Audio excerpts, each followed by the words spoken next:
No, tak zasa ku mne dostalo nejaké güde. Toto güde už čo si pamätá. Áno. Už to není nové güde. Ale zase je to güde. No.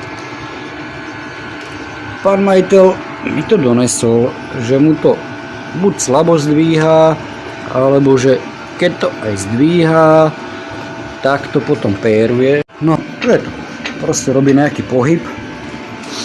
On to chudačisko celé namascil, tak teraz neviem, čo teče a čo je namascené. To na prvý pohľad funguje. Zase, ale teraz sa takto, keď otočím, mal by som to zatahovať, to prešmikuje. A keď povolujem, teraz to neprešmikuje síce, povoluje to, ale ľúbi to prešmiknúť, áno. Takže najprv asi budeme musieť zmontovať túto rúčku, no teraz mi to napríklad nejde ani zatáhnuť, ani povoliť, ani nič. Toto bude taký akútny problém toho.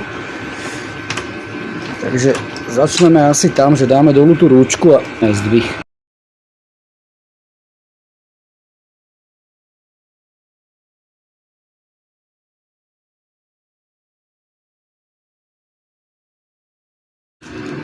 No takže v prvom rade, čo sa nám tu deje, toto je tá tyč, ktorou sa to ovláda. A keď si všimnete je tu nejaký štyrhrán, ktorý má nejakú hrúbku, áno. A hrúbka je 3,5, maximálne 4 hovorím asi veľa milimetrov. Nech 3,5. A vnútri je protikús, štyrhrán, ktorý nám točí týmito slniečkami. Jedno slniečko, druhé slniečko. Lenže keď ten protikús sa takto zdvihne hore, on ten štyrhrán není štyrhrán úplne celý, samozrejme, lebo tu už je to viac menej gulaté. Gulata je gula, ale kruhové, áno, čiže je to viac menej tyč. Takže ono to prechádza ten štyrhrán. Je štyrhrán iba nejaký kúsok, kebyže tu dám šubleru, tak to zmerám, ale jakmile sa mi to dostane pod tie 4 mm, tak mi to preskakuje, nejde mi to ani poriadne pritiahnuť, ani potom mi to nejde povoliť, keď toto mi takto vyskočí hore. Takže my musíme vymedziť túto vôľu, to je táto vôľa, hore dolu, áno, to je 5 mm. Ono to od tej slnečka sa ešte opre, ale už nedokážem ovládať ten zdvih a spúšťanie, áno. Takže nemám to dobre zatiahnuté, tým pádom mi to dobre nedrží. A keď to chcem povoliť, tak to neviem povoliť. Takže toto vyriešime prioritné, potom samozrejme, keď to otočíme, je to celé mastné, teraz nevieme, čo pán majiteľ viac menej namastil a steká tam mast z toho, alebo teda olej, lebo on to teda silno mastil. Alebo teda, že čo nám teče. Takže musíme si to celé umyť, alebo viac menej aspoň poutierať tak, aby sme to vedeli odkontrolovať, že či nám teče. Je hlavný piest, tento hever. Toto je ten piestik, ktorý nám to vlastne celé zdvíha. A ten nevieme, či teče, alebo je dobre namazaný. Takže prvý problém, ktorý máme, je táto vôľa. Tá sa nám prejavuje, no toto je ten naretačný otvor, ale tam je to dobre vidieť,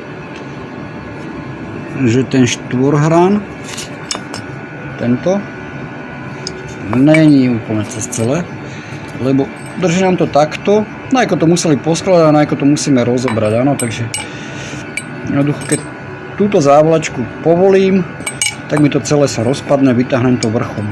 Potrebujem vymedziť túto vôľu, ale nie smerom hore, že by som vložil tu na čosi. Áno, tam stačí podložku vložiť a je to. A tá vôľa tam nebude, ale ja to potrebujem takto dolu. Lebo keď to dám hore a túto tyč zatlačím tam naplno, tak mi to cez tú hranu spomínanú, teraz je to rozostrené tak mi to prebehne a už. Ale stačí vložiť tu na podložku, pohnúť rozumom Samozrejme vymeniť túto závlačku, tá už voľačo prežila.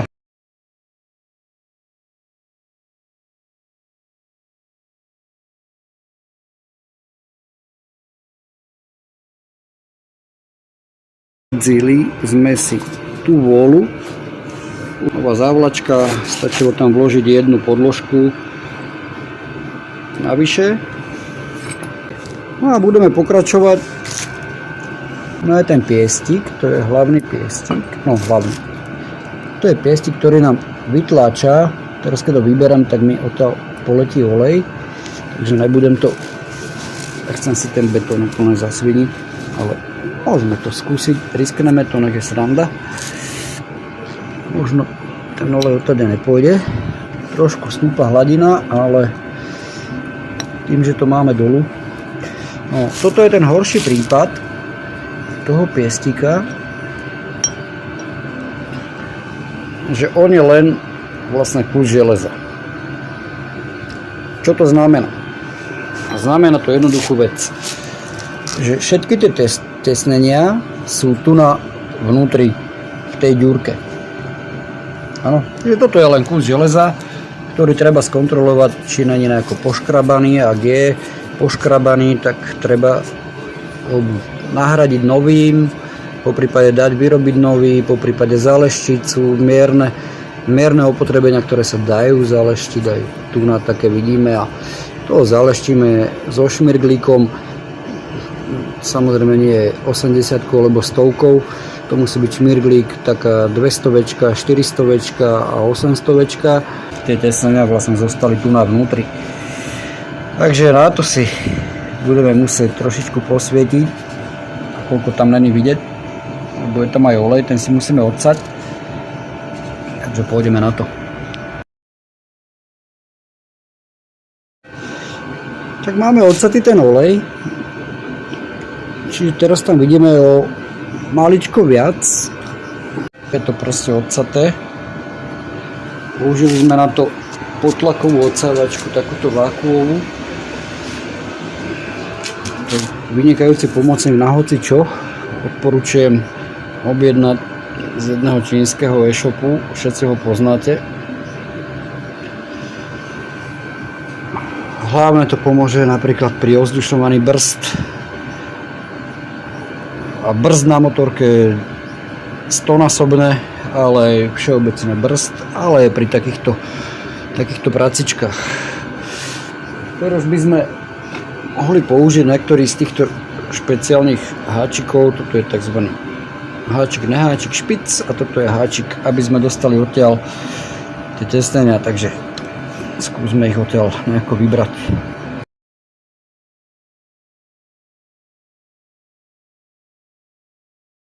No, máme vyproštené tie testeníčka, obyčajné okrúžky, žiadny zázrak, to Čína sa s tým nemazná. Obyčajné gumové tesneníčka, áno. A my použijeme takisto gumové tesneníčko jedno a druhé dáme silikónové. To silikónové nám lepšie stiera, má lepšiu odolnosť voči oderu a oteru. A tým pádom aj lepšie tesní. Takže tie sa pokúsime dostať tu do tých drážok. To bude celkom zážitok. Že jedno gumové, jedno silikónové, ale by byť zaručená funkčnosť. Tesenička máme osadené. Teraz by bolo dobre to zaliať znovu tú komoru hydraulickým olejom, ten máme pripravený v takejto striekačke. Mám tam poslané minimum vzduchu a o to menej starosti nám to potom bude robiť pri ovzdušňovaní a používaní. No je to zložené. Teraz to už nerobí, lebo toto máme povolené. Je to presne naopak, čiže zaťahuje sa to doľava.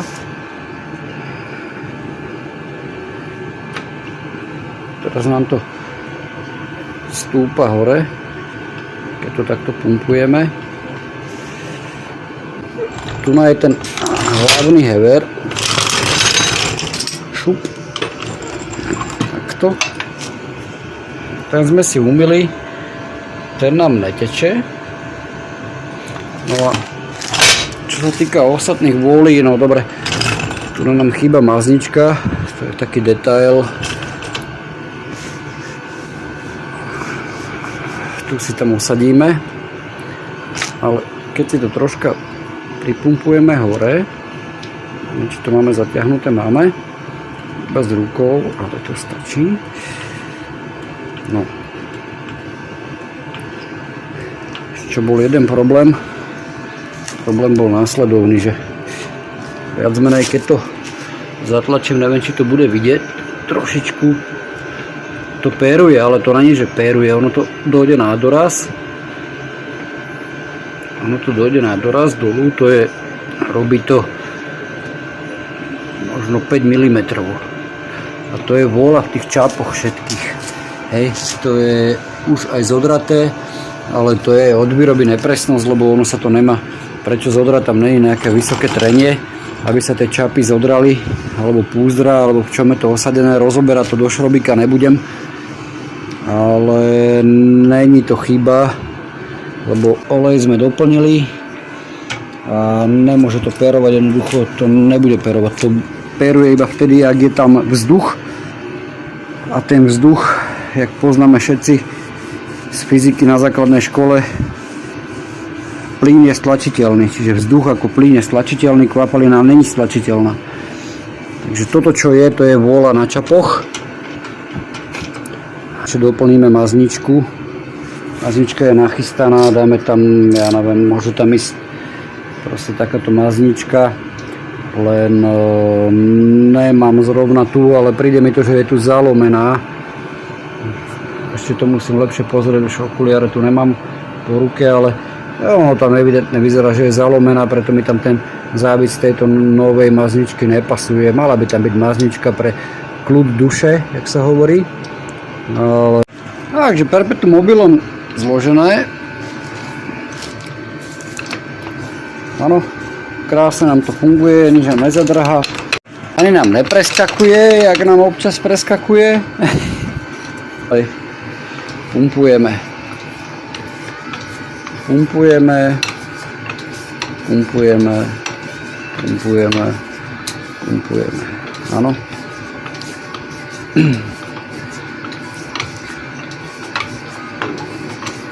No. Sme na max. Púšťame dolu. Povolíme rukoveťou. Púšťame dolu. Šup, je to dolu. Gotovo. Nič nám neteče. Toto sme si zaleštili s tou 1000 šmirglom. Ten piestík, on má čo si odžité, takže on slizet bude, to by chcelo nový piestík, ale to nie je nejaký markantný únik. Tam stačí raz za rok doliať pol deci oleja, celé to bude žiť. Máme tu aj tú mazničku, keď pán majiteľ rád maže, tak má novú mazničku, môže mazať. Keď bude reklamácia, doriešime, nechcel som to celé rozoberať úplne do šrobíka, lebo fakt, keď to otočíme takto, tak ten hever je viac menej čistý, neteče. Ten hever je čistý. Že je to masné, to pán majiteľ mastil, áno, ale ja som sa to snažil očistiť, jak to šlo. A on fakt neteče nejako markantné. Nejaký drobný únik, keď tam je, ale namastené to bolo poctivo. Preto aj tá nová maznička, aby to šlo stále mazať. Takže domaže ten jede, jak už som hovoril. Takže jedeme. No, aby sme to odskúšali, by sme potrebovali tašiu váhu, jak som ja, ale keď na to dúpnem, to čo počujete klepať je tá vôľa v tých čapoch, tá je tam od novoty, predpokladám. Takže asi takto by som to ukončil a voláme pánovi majiteľovi, nech si to príde zobrať a odskúšať. A až bude spokojný, bude. Keď bude nadávať, tak aj nadáva.